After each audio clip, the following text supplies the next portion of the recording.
Hello friends, welcome back. Today in this video for the subject fluid mechanics, in fluid dynamics we are going to discuss the orifice meter. Now let us discuss orifice meter. Now in orifice meter, or orifice plate we can say is a device that is which is comparatively cheaper than Venturi meter and employed for measuring the discharge of a fluid through a pipe. So, if you want to check the discharge through the pipe, it also works on the same principle as that of the.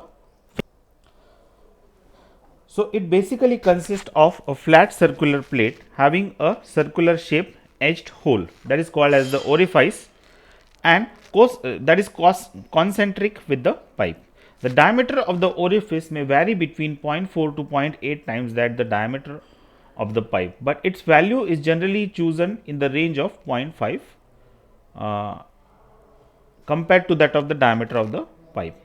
Now, a differential manometer is used in section 1, which is at a distance of 1.5 to 2 times that is the that of the diameter of the upstream pipe, that is at the entry of the orifice plate, and at section 2, which is at a distance about half of the diameter of the orifice from the orifice plate. In the downstream, now in the downstream means in the section 2. So let us A1 be with the area of the pipe at section 1, V1 is the velocity at section 1, P1 is the pressure at section 1, and corresponding A2, V2, P2 be the corresponding values at section 2.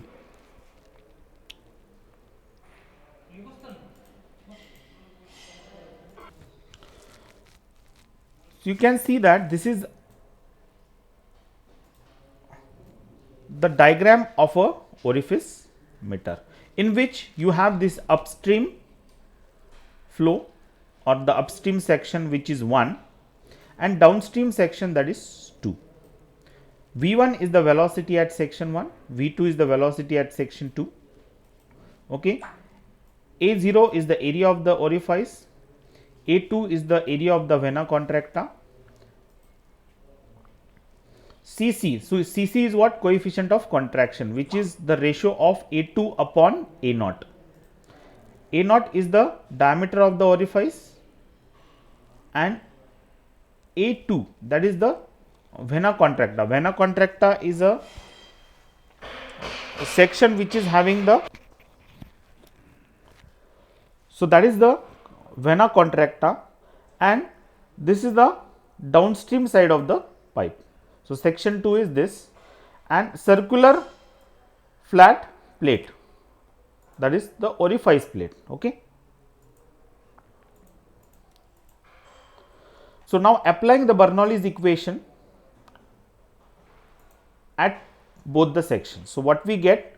P1 upon W plus V1 square upon twice G plus Z1 is equal to P2 upon W plus V2 square upon twice G plus Z2. Now, W is the weight density. Okay.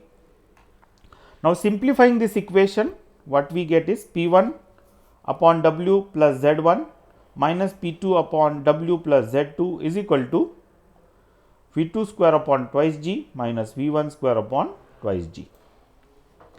But this entire value is the difference of pressure, which is denoted by H in the manometer.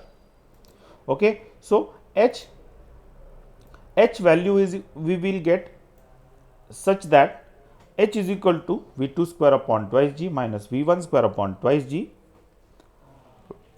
and as I told you that H is equal to the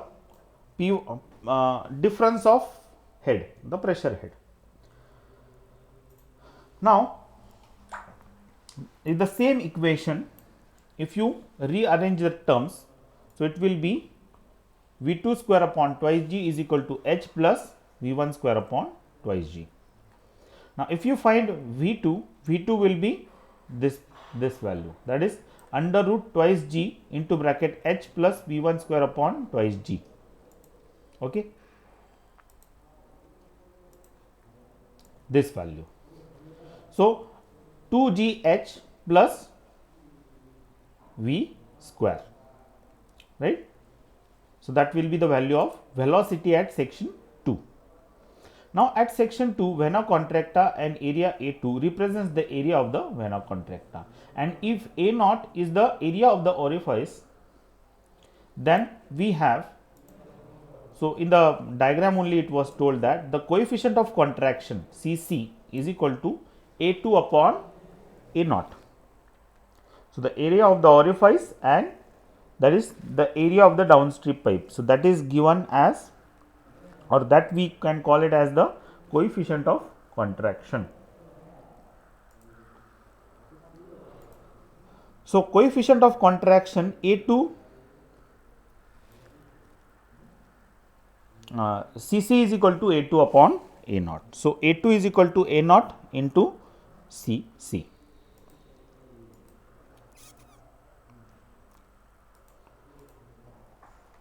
Now, section 2 is at vena contracta and area A2 represents that at vena contracta, if A0 is the area of the orifice, we can write that Cc is equal to A2 upon A0. So, A2 is equal to A0 into Cc. Now, using the continuity equation, we have A1 V1 is equal to A2 V2, but V1 is equal to A2 V2 upon A1.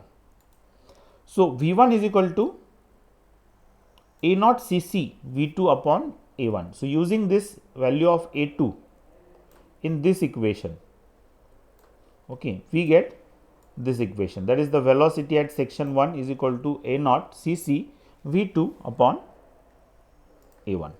Now, substituting the value of V1 in equation 1. So, the previous equation what we have got.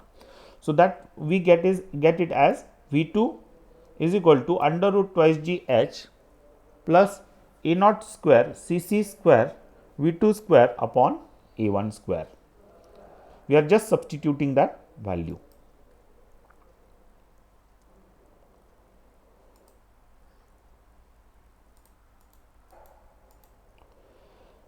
So, therefore, V2 square is equal to twice GH plus A0 upon A1 bracket square C2 square into V2 square, or that can also be written as V2 square into bracket 1 minus A0 upon A1 bracket square C2 square is equal to twice GH.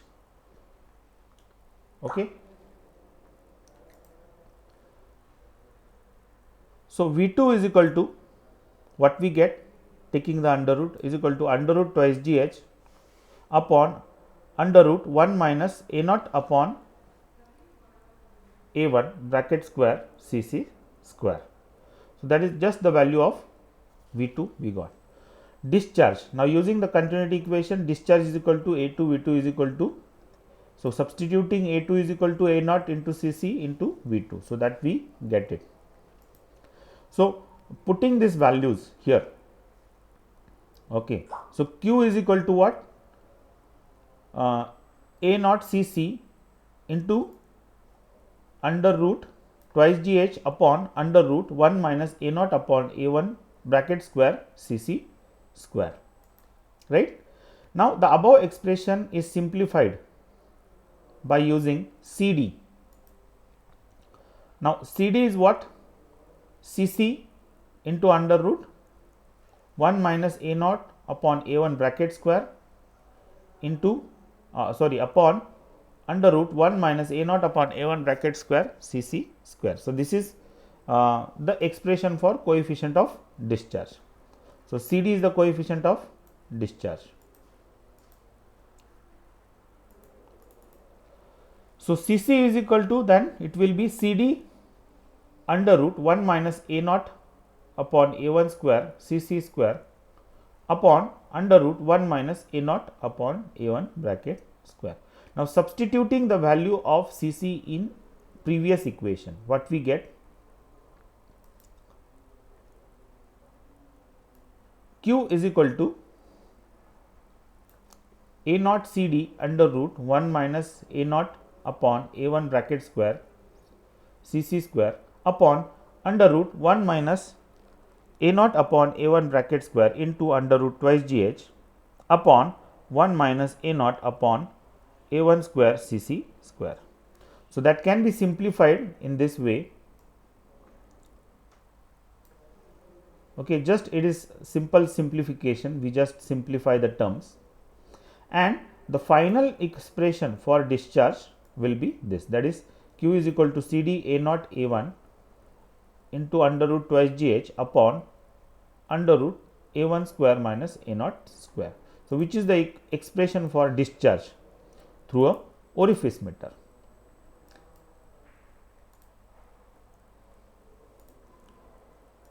So, these are the references. Thank you friends, thank you very much.